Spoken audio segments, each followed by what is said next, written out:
Banyak orang paham bahwa budaya literasi itu sangat penting.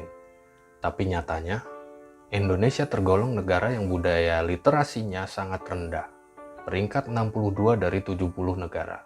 Disitulah pintu masuk badai hoax yang selama ini tidak terbendung.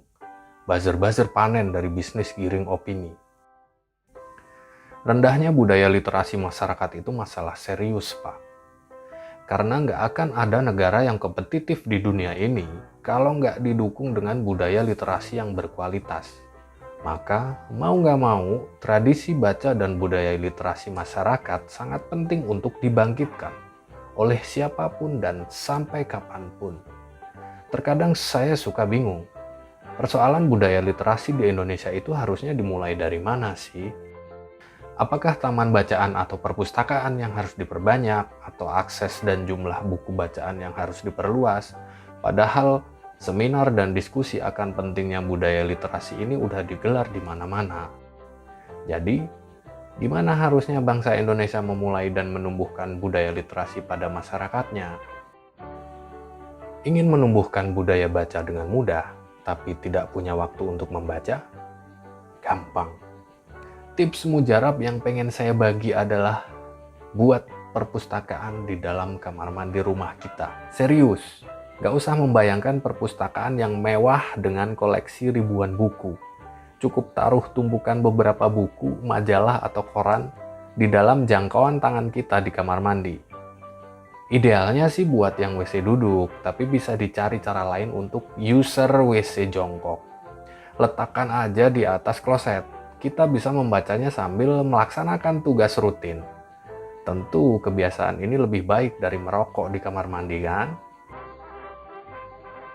Ayo hitung-hitungan. Jika kita melakukan kegiatan UU di kamar mandi selama 5-15 menit setiap hari, saya sih yakin bisa lebih lama. Nah, dari situ waktu bisa dioptimalkan. Anggap aja kecepatan membaca kita hanya 2 menit per halaman. Berarti minimal 2 halaman khatam setiap hari. Dengan asumsi kita rajin ke kamar mandi setiap hari, berarti dalam setahun sudah ada 2 halaman kali 365 hari atau sekitar 730 halaman terbaca. Jumlah halaman itu setara dengan 2 buku dengan ketebalan standar atau 7 buku dalam ketebalan yang tipis. Masih meremehkan kekuatan toilet? Bapak tahu Archimedes? Coba tebak di mana ia menemukan hukum Archimedes yang terkenal itu. Di dalam kamar mandi. Archimedes.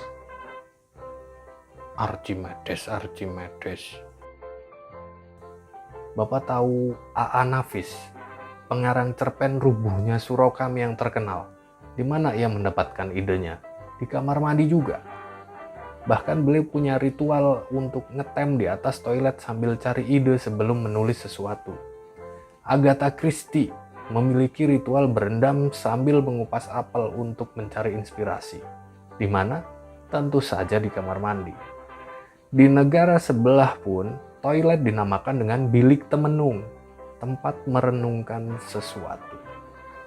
Karena saat berada di kamar mandi dan sedang membuang sesuatu itu, kondisi otak kita sedang rileks. Kita sedang memasuki fase alfa kalau kata para ahli otak.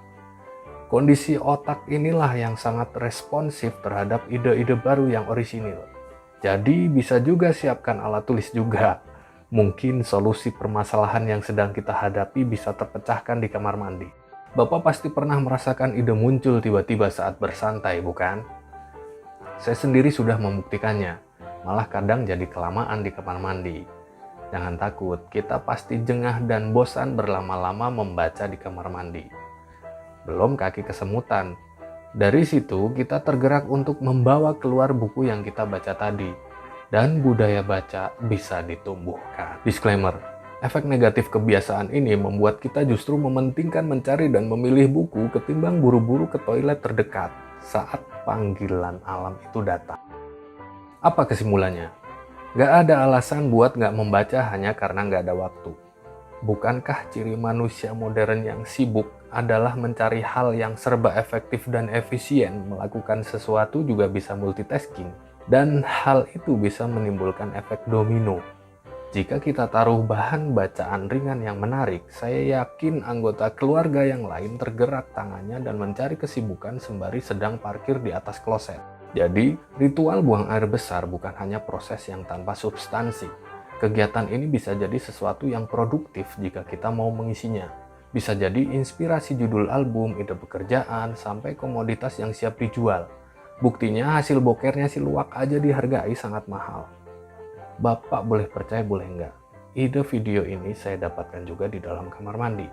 Silahkan direnungkan, kenapa kita harus berdoa sebelum masuk toilet? Doa dilindungi dari setan dengan gender yang berbeda, setan lelaki dan setan perempuan.